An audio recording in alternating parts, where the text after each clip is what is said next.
So, I'm going to be this guy's nurse today. My name is Paige. Starting out, you want to identify the patient with 2 patient identifiers, like first and last name and date of birth. And you want to explain to them what procedure you're going to be doing. I'm going to be inserting a Foley catheter into them. Starting out, you want to, do peri-care on the patient. You want to put, hand hygiene, clean gloves, do the peri-care, take off your gloves, and do hand hygiene again. And then, so starting out, we're going to peel back this first, flat. And peel the sides back. Peel this. And then I'm going to put my sterile gloves on.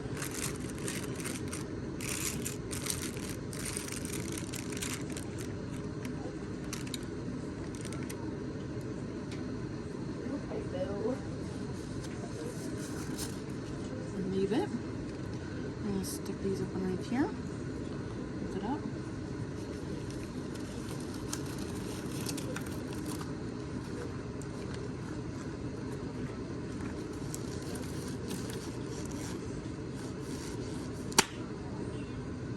Okay. There we go. Did I mess something up? We're good.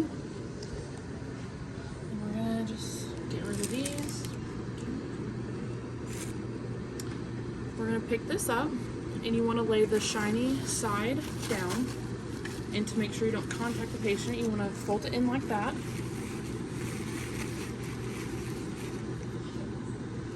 Then we're going to pick up this one. We're going to drape it over the patient because it kind of gives us a target. So like that. Then we're going to set up our kit. And you want to make sure you keep a 1-inch border around it. So first I'm going to take out my swabs. I'm going to rip the top off. And then set your sticks in your tray. Just like that. And then you want to get your lube ready.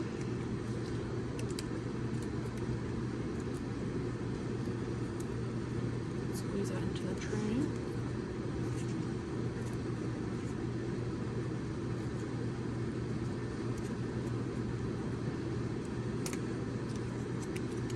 Then you want to get your syringe with 10 mils of fluid hooked up to your catheter.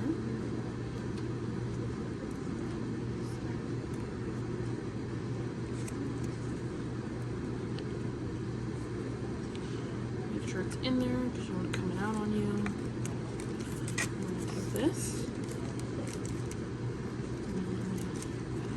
Take my hand like this.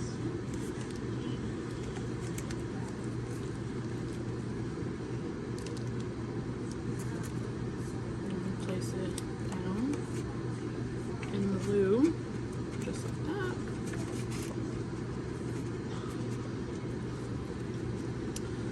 Let's sit there. You want to take your non-dominant hand because this will end up being non-sterile once you touch the penis. So you want to grab it, take one swab the top near the meatus, get rid of it. Take the other one, go down a little bit further, swab around it, get rid of it. Take your last one and go down even further, and swab. And then you're done with the swabs. So then you want to get your catheter out of the lube, bring it over to the patient, insert it, and you want to insert it up to the bifurcation, and make sure with your sterile hand that you're not touching the penis.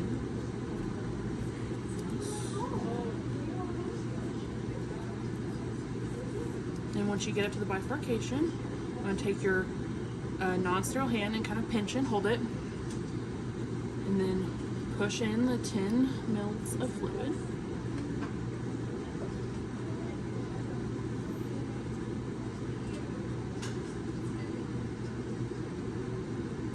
At this point, Your balloon should be inflated with 2 ml of fluid. You're not sterile anymore, so you want to remove your syringe. And then you want to, at this point, you can tear off your stuff. Get this out of here and get out of your way. Then you want to take some tape, and you want to either use tape or a stat lock, and stat lock it to the side of the leg.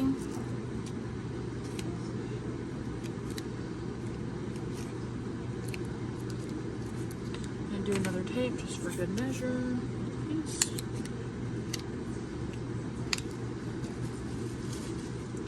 like that. And when you inserted the Foley cath, before you inflate the balloon, you wanted to make sure that you do have urine return coming out of it. You want to take your bag, and you want to place it on an immovable part of the bed.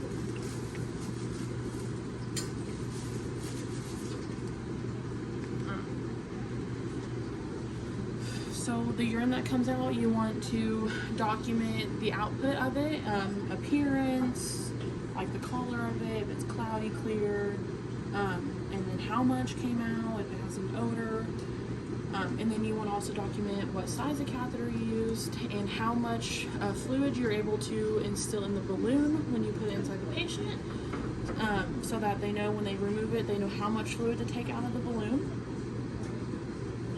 And then you want to clean, if there's any lube on the patient, you want to make sure you clean them up after that, and then you should be good to go. So now, let me get this out of the way.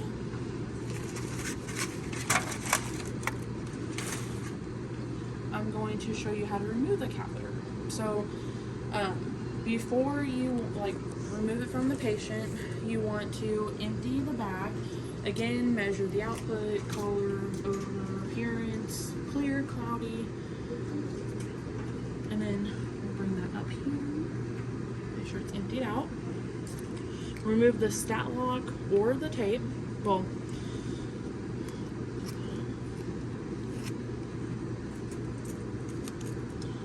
and you want to take your 10 ml syringe, attach that again, and you want to make sure you get all that fluid that's out of the balloon.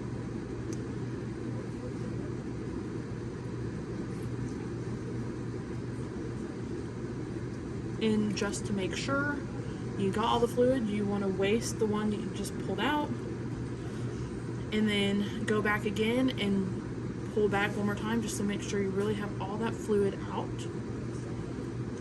Got it all. And then in a swift move, you just want to pull it out of the patient. And then that's how you remove it. You want to document how it went, if the patient tolerated the procedure well, if there was any problems.